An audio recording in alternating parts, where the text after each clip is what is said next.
Bonjour tout le monde, Cynthia Lavoie, experte en créativité, innovation et efficacité. Aujourd'hui, je vous présente une entrevue inspirante que j'ai effectuée avec Thomas Wilson, co-directeur de studio et directeur créatif chez Binox, une entreprise dans le domaine du jeu vidéo. Il nous présente pourquoi la créativité et l'innovation, c'est important dans leur entreprise, mais aussi il nous nomme des bonnes stratégies qu'ils ont mises en place pour favoriser cette créativité et innovation.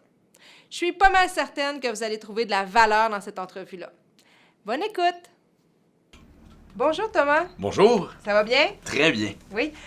Aujourd'hui Thomas, j'avais des questions pour toi par rapport à la créativité, mais je voulais que tu commences par me présenter l'entreprise pour laquelle tu travailles. D'accord, alors l'entreprise pour laquelle je travaille s'appelle Binox. C'est une entreprise, on est un développeur de jeux vidéo. Binox a été fondé en 2000, donc ça fait pratiquement 17 ans que l'entreprise existe. Ça fait un bon petit bout de temps. Et donc, notre spécialité, c'est vraiment de développer des jeux vidéo, mais pour une entreprise qui s'appelle Activision. Okay. Donc, Activision est un producteur, dans le fond, une maison d'édition américaine, on peut dire ça comme ça. Et donc, c'est avec Activision qu'on travaille pour faire le lancement de nos jeux vidéo. Et ça va faire... en fait, on a été acquis par Activision en 2005. Okay. Donc, ça fait maintenant 12 ans qu'on travaille avec eux. Puis, on a fait toutes sortes de produits à partir de leur licence, que ce soit des projets avec DreamWorks, avec Spider-Man, qui est un héros bien connu, Skylanders ou bien Call of Duty aujourd'hui. Donc, j'imagine que dans votre domaine, la créativité, c'est assez prioritaire. Assez oui, merci. Disons que si on n'est pas créatif, on meurt. Donc, c'est pas plus compliqué que ça. Il faut être créatif. Oui. Qu'est-ce que ça vous apporte d'être créatif? Justement, oui, ça vous apporte de rester en vie, mais ça vous apporte quoi aussi? C'est quoi son rôle dans votre réussite? Bien, c'est évident que le but premier, c'est pas de mourir. On s'entend, c'est vraiment de réussir. Donc, quand on est créatif, c'est parce que le mandat premier, si on parle au niveau du produit, soyons spécifiques, là, la créativité au niveau du produit, c'est ce qui nous permet de démontrer à Activision qu'on a tout le talent et l'expertise nécessaire pour faire des jeux qui vont être innovants, qui vont plaire au public. Donc, ça, c'est sur l'aspect du produit. Mais être créatif, ça ne veut pas simplement dire être créatif par rapport aux produits qu'on livre, c'est aussi à l'intérieur de l'entreprise, c'est dans les méthodes, dans les outils qu'on déploie pour aller chercher ces idées-là, ou bien même tout simplement dans l'amélioration de nos processus. Okay. Et donc, la créativité, ce que ça nous permet de faire, c'est de s'assurer que on se renouvelle constamment, on se questionne, on s'assure d'avoir les meilleurs outils possibles, les meilleures approches possibles pour faire des meilleurs produits. Mais aussi développer des bonnes méthodes de travail à l'intérieur de l'entreprise. Fait que dans le fond, même si vous avez un gros côté créatif, même que toi, tu as un côté créatif assez fort, oui. Vous êtes capable d'avoir un côté plus, mettons, un peu de structure, puis tout ça. Vous êtes-vous bien capable de combiner les deux, dans le fond? Bien, tout à fait. En fait, je vais faire un parallèle, c'est-à-dire, moi, mon mandat, c'est d'être créatif. Donc, je me lève le matin, je pense à toutes sortes d'idées, on s'attend de ma part à ce que j'arrive, puis que je donne une orientation, disons, sur les produits qu'on va développer. Donc, vous pouvez le voir en arrière, là, je veux dire, je baigne là-dedans. Les films, le cinéma, les jeux vidéo, l'imagination, l'imaginaire. Mais ça, c'est spécifique à mon emploi. La créativité comme telle, si on le met dans toutes les sphères de l'organisation, ça peut signifier, par exemple, se demander comment est-ce qu'on peut améliorer notre produit ou comment est-ce qu'on peut améliorer nos méthodes de travail avec un nombre de personnes restreintes, un budget restreint, un temps restreint. Et là, ça nous demande à se questionner sur qu'est-ce qu'on peut prendre comme chemin pour y arriver. Dans notre organisation, on a des événements qu'on instaure pour faire ce genre de choses-là. On a entre autres à chaque année, à notre réunion annuelle, ce qu'on appelle le défi innovation. Okay. Et le défi innovation, c'est que ça permet à n'importe qui dans l'organisation de proposer un projet. On leur donne 48 heures, puis en fait, ils ont le mandat de dans le fond, arriver avec une idée qui est nouvelle. Et à ce moment-là, on a toutes sortes de choses. On peut avoir une idée de projet, mais aussi, ça peut être, par exemple, pour des programmeurs, une façon d'optimiser la création des outils. Il y en a que ça peut être tout simplement si on veut proposer une idée de structure organisationnelle innovante, c'est très large. Et donc, ce n'est pas simplement relié aux jeux vidéo. On a aussi des game jams qu'on appelle. Donc, on offre aux employés la possibilité de créer quelque chose à partir d'un thème donné. pendant 48 heures aussi. OK. Et donc, les équipes se forment, font des petits projets, nous les présentent. Ça, c'est une chose. On a également la possibilité, il y a des équipes qui ont la possibilité de soumettre des projets sur ce qu'on appelle la frappe créative. Donc là, les gens peuvent venir me dire, moi, j'ai une idée de projet, j'aimerais avoir une semaine, voici mes objectifs, voici les personnes avec qui je voudrais travailler. Et là, à ce moment-là, c'est révisé par le comité de direction. Puis si on trouve que c'est intéressant, ben on permet aux gens d'aller de l'avant avec ça. On fait même des World Café. Donc là, ça l'idée, c'est que sur un thème donné, dans un contexte d'amélioration continue, il peut y avoir un thème qui est abordé sur la manière, par exemple, de garder les employés motivés. OK. Et donc là, il va y avoir des tables rondes avec des questions qui vont être posées aux employés. Il y a des idées qui vont sortir de ça. Puis tout ça va être compilé, puis éventuellement proposé au comité de direction pour voir s'il y a des idées là-dedans qui auraient de l'intérêt. Donc, Ah, c'est bon. ce n'est Vous pas avez simplement plusieurs, dans la création d'un produit de jeu vidéo. Puis dans la vie de tous les jours, j'imagine aussi que les gens ont des idées en travaillant, ils vont avoir de nouvelles idées. Vous faites quoi pour gérer toutes ces idées-là? Bien, habituellement, je dirais que dans notre organisation, une des choses qu'on essaie de faire, c'est garder la hiérarchie le plus flat possible. OK. C'est-à-dire qu'on veut demeurer accessible. Souvent, il y a beaucoup d'organisations, plus il y a d'employés, plus ça devient difficile de parler aux dirigeants. Nous, on se fait un point d'honneur de s'assurer que notre porte est ouverte, que les gens peuvent venir nous voir. Et on pense que ça aide à l'émergence d'idées. C'est-à-dire que les gens sont moins gênés de venir directement dans mon bureau en disant « Hey Thomas, j'aurais cette idée-là, t'en penses quoi? » Je suis pas là en train de dire « Va mettre ça dans la boîte à idées. » C'est comme non, c'est « Viens m'en parler, on va trouver des solutions. » On a aussi, on a décidé d'instaurer, en fait, on utilise un outil qui s'appelle Office Vibe, qui est un logiciel qui permet aux gens d'émettre, à chaque semaine, il y a des questions qui vont leur être posées sur leur état d'esprit, comment ils se sentent et tout ça. Et c'est une sorte de façon de faire un sondage rapide pour calculer la satisfaction des employés sur toutes sortes de choses. Leur bien-être, leur satisfaction des projets au travail, la relation avec leurs collègues, les directeurs, tout ça. Et grâce à ce sondage-là, on est en mesure rapidement de voir s'il y a des insatisfactions. Et souvent, les gens, c'est là qu'ils vont avoir l'opportunité de soumettre des idées. OK. Et à partir de là, s'il y a des commentaires qui sont récurrents, on va se servir de ça et on va le présenter, dans le fond, en comité de direction. On va discuter de sujets qui sont abordés, puis on va voir s'il n'y a pas une possibilité d'agir en conséquence. Donc ça, c'est une des choses qu'on fait pour s'assurer que les gens, s'ils ont des idées à soumettre, puissent le faire. Donc, on est accessible, on a des outils comme ça. On essaie aussi le plus possible de créer un climat familial. Donc, on a un club social extrêmement actif. Et on organise toutes sortes d'activités pour créer des liens. Pas simplement faire que nos collègues de travail, c'est des collègues de travail, on s'en va chez nous. Puis nous, ce qu'on aime, c'est considérer que les collègues de travail, c'est aussi nos amis. C'est avec eux qu'on va au cinéma, c'est avec eux qu'on va prendre une bière. Et ce climat-là fait en sorte qu'éventuellement, les gens ont plus tendance à être très au naturel et soumettre des idées s'ils en ont, sans être gênés ou sans avoir l'impression que leurs collègues les comprendront pas.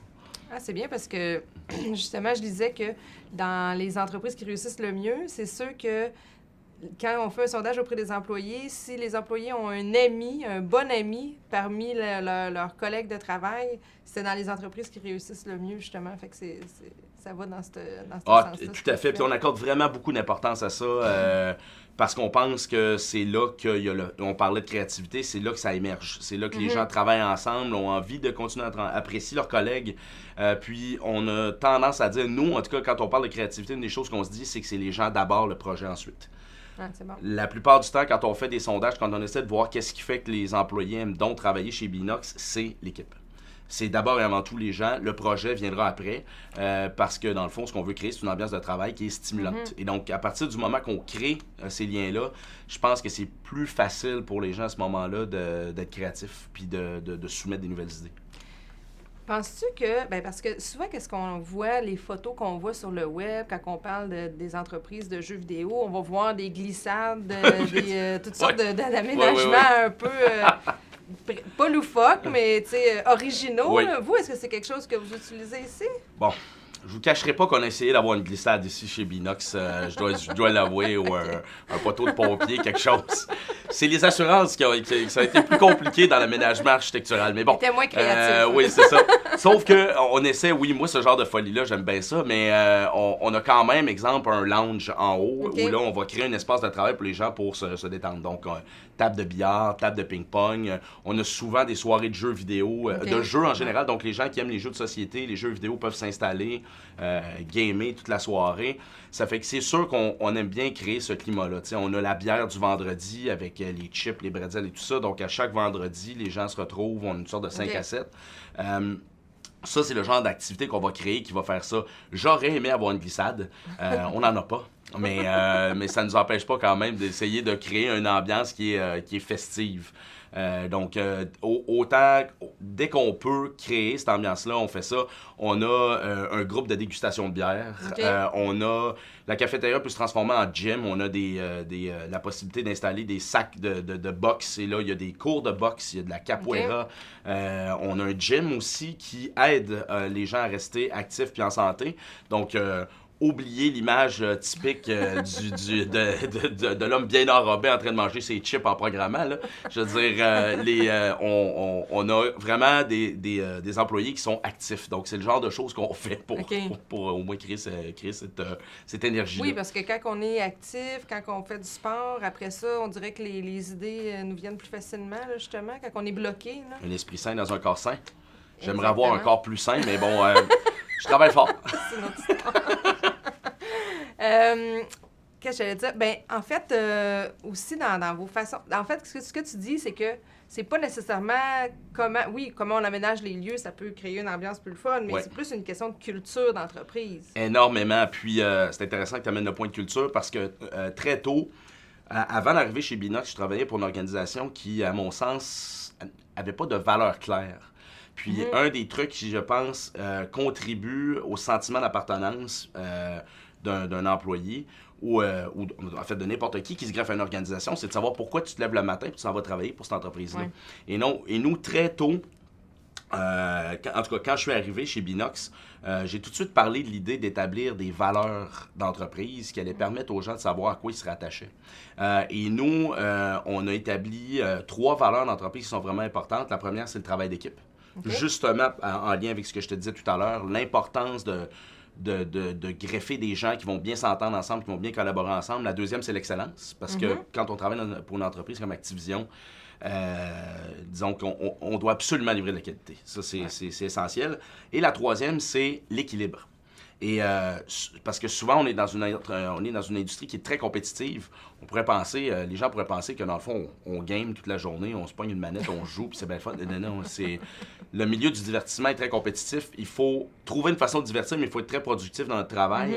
C'est un environnement très compétitif. Et donc, l'équilibre, c'est notre façon de dire qu'on ne veut pas que les gens se brûlent au travail. C'est-à-dire qu'il va arriver des périodes de crunch time, il va arriver des moments où il va falloir que les gens donnent un peu plus de leur temps. Mais on a des familles, on a des enfants. Et donc, c'est trouver justement cette balance-là. Comment équilibrer le travail entre nous, faire en sorte, dans le fond, qu'on arrive à la fin, qu'on a livré un produit dont on est fier, mais on n'arrive pas la langue à terre avec le besoin de prendre 3 mois de vacances. Là. Et donc, ces valeurs-là viennent déterminer clairement pourquoi quelqu'un travaillerait chez Binox. Encore une fois, ça aide à avoir cette vision claire-là. Ça aide encore une fois les gens à savoir qu'est-ce que ça m'apporte de travailler pour Binox, qu'est-ce que je viens chercher. À ce moment-là, c'est clair pour tout le monde. Puis on se fait un devoir de le rappeler, de le ramener constamment dans les activités qu'on fait, dans les initiatives qu'on démarre, de faire un retour sur ces valeurs-là. Puis pourquoi pour Binox, c'est important. Fait que dans le fond, si c'est pas des valeurs qui sont juste écrites sur une pancarte affichée, vous les vivez vraiment, là, ce que je peux comprendre. Effectivement, on s'assure qu'elles sont un petit peu partout, mais on s'assure de les vivre aussi. De travailler en conséquence de ça. Un des trucs qu'on fait, puis on revient à la créativité. Un exemple qu'on fait qui est très, pour moi, personnel et mon collègue Sylvain, c'est qu'on organise des déjeuners de co-direction, en fait, quasiment à peu près 3 fois par mois. Et donc, chacun d'entre nous va rencontrer à peu près 6 employés le matin. On discute autour d'une table avec un café, des viennoiseries. Puis le but, c'est d'avoir une rencontre intime avec les directeurs du studio et de discuter de toutes sortes de choses. C'est qu'on leur pose des questions. Qu'est-ce que vous feriez autrement? Y a-t-il des choses que vous n'aimez pas chez nous? Y a-t-il quelque chose dont on ne sait pas, dont vous n'avez pas exprimé, dont vous n'êtes pas exprimé sur Office Vibe, qu'on peut prendre en note, sur lequel on pourrait potentiellement agir? Et je pense que cette proximité-là aide à créer une bonne relation de travail. Et donc, bon, évidemment, peut-être des gens, il y a peut-être des employés qui ne voudront pas partager ce qu'ils ont en dedans parce qu'ils vont être trop gênés, mais on tente au maximum de leur donner cette opportunité-là. Donc, quelqu'un ici, chez nous, en tout cas à mon sens, ne peut pas dire « je n'ai pas l'opportunité de m'exprimer ». Oui. Je peux être écouté important. si je décide, si je veux exprimer quelque chose, si je veux dire quelque chose. Oui, mais ça fait partie du processus créatif. C'est bien beau avoir des bonnes idées, mais si tu n'es jamais capable de les dire, finalement, ça dort, puis ça peut pas s'installer puis se mettre en place. Tout à fait. D'autres trucs qu'on fait, entre autres, parce qu'évidemment, on crée un produit de jeu vidéo. Si je le ramène au jeu, on va fréquemment avoir on va passer le jeu en revue, évidemment. Donc, on va avoir comme des séances, on va dire, éditoriales, où on regarde le produit, puis on se dit, bon, mais qu'est-ce qu'on peut faire pour l'améliorer? Mais on n'est pas là simplement pour dire, voici les 10 commandements. C'est qu'on essaie d'avoir une brochette, une éventail de personnes autour de la table qui peuvent exprimer leur opinion. Donc, quand on arrive à la fin d'un produit, souvent, on va avoir des rencontres multidisciplinaires. Donc, on va avoir des gens un petit peu de toutes les disciplines qui vont être là et qui vont pouvoir dire quelque chose s'ils pensent que quelque chose devrait être amélioré. Moi, j'ose espérer qu'on fait tout en notre pouvoir pour éviter qu'on transforme les gens en exécutants. Parce qu'à partir du moment qu'on transforme les gens en exécutants, il y a une grande partie de passion ou d'initiative personnelle qui est perdue. Parce que la personne se dit, bon, moi, je ferais pas ça de même, mais on m'a demandé ça, ça fait que je vais faire ça comme ça. Et donc, en faisant ça, oui, le travail est fait, mais il n'y a pas cette petite magie-là, le petit plus que quelqu'un peut apporter. Donc, nous, on essaie d'encourager ça pour que les gens se disent, hey, le sentiment d'appartenance, d'avoir contribué au produit, à la qualité du produit, qu'est-ce que je peux apporter de plus? On essaie de l'encourager le plus possible à travers nos processus. Puis, est-ce que vous avez une manière d'inclure les clients, les utilisateurs de vos jeux dans votre processus, justement? Non, on veut rien savoir. On fait tout de notre bord, puis on décide tout. En fait, non. Dans ce cas-ci, ce qu'on fait, nous, c'est qu'évidemment, Activision étant la maison mère, étant l'entreprise pour laquelle on travaille, évidemment, on doit plaire à Activision. On doit rejoindre le client. Donc, pour moi, la façon de l'aborder, c'est qu'Activision, même si on fait partie de la même famille, c'est le client. Et donc, dans ce contexte-ci, on a des rencontres fréquentes avec Activision pour leur parler de l'avancement du projet, leur donner un update sur le produit. Et on a, chez Activision, il y a un processus de green light qu'on appelle. Et donc là, on doit, à ce moment-là, on va là-bas et on présente le produit à différentes étapes. Pour démontrer l'avancement, s'assurer qu'on est bien aligné, que ça correspond aux objectifs. Donc, c'est sûr que le client est impliqué. Et d'une certaine façon, on utilise aussi l'approche client à l'intérieur de l'organisation. Comme pour moi, je suis le client des gens que je supervise et ils sont le client des gens qui supervisent, et ainsi de suite. Donc, en fait, ce qu'on essaie d'instaurer, c'est un principe client dans le sens que un employé doit se dire, bon, qu'est-ce que je peux faire pour que mon superviseur soit satisfait de mon travail? Et ensuite, les superviseurs vont dire, ben, qu'est-ce qu'on peut faire pour que les directeurs soient satisfaits de notre travail? C'est comme ça un peu qu'on développe nos produits. Donc, même si on essaie de maintenir ça le plus flat possible, il peut arriver quand même qu'il y a un processus un peu hiérarchique au niveau de l'approbation de la qualité du produit. Mais l'approche client, dans le fond, c'est quelque chose qui est comme instauré à même l'entreprise et qui s'en va jusqu'à Activision. OK. C'est bien intéressant. Bien, en terminant, aurais-tu un dernier grand conseil à donner là, aux entreprises qui hésitent à innover ou qui ne sont pas certaines s'ils devraient peut-être axer un peu plus leur entreprise sur la créativité? La passion. C'est pas compliqué. Moi, je ramène tout le temps ça à ça. On me dit que je suis quelqu'un de passionné et c'est ce qui, je crois, vient énormément rassembler les gens. C'est à ce moment-là, quand on voit que quelqu'un a le feu dans les yeux, on peut dire, ça a tendance à donner le goût aux autres de suivre et d'embarquer. Je crois que la passion est un moteur de changement, est un moteur de mobilisation. Et puis, il faut comprendre aussi, quand on parle de créativité ou d'innovation, ça veut simplement dire des fois ne pas faire les choses comme elles ont toujours été faites.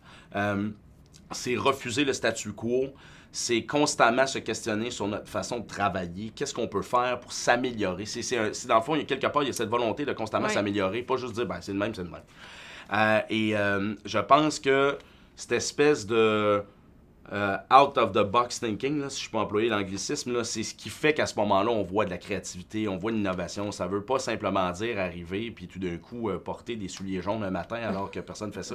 C'est Comment est-ce qu'on peut proposer de nouvelles idées qui vont nous permettre d'aller plus loin, d'aller ailleurs, d'aller en dehors. Et donc, je pense que par la passion, ça vient avec. On dirait que c'est comme si tu as envie de faire les choses autrement, tu as envie de te dépasser, tu as envie de questionner les méthodes ou la façon dont les gens font ça. Puis à ce moment-là, ça t'amène ailleurs. Oui, c'est bien. Donc, si les gens veulent vous rejoindre, veulent en connaître plus sur votre entreprise, peuvent aller sur le web, j'imagine. Tout à fait. On a notre site web là-dessus. Il y a beaucoup d'informations. Justement, notre site web tente de communiquer cette espèce de folie-là. Et je pense que ça se transmet. Oui, tout à fait. Bien, merci beaucoup. Bien, merci beaucoup. C'était super intéressant. Ça fait plaisir. À la prochaine. À la prochaine.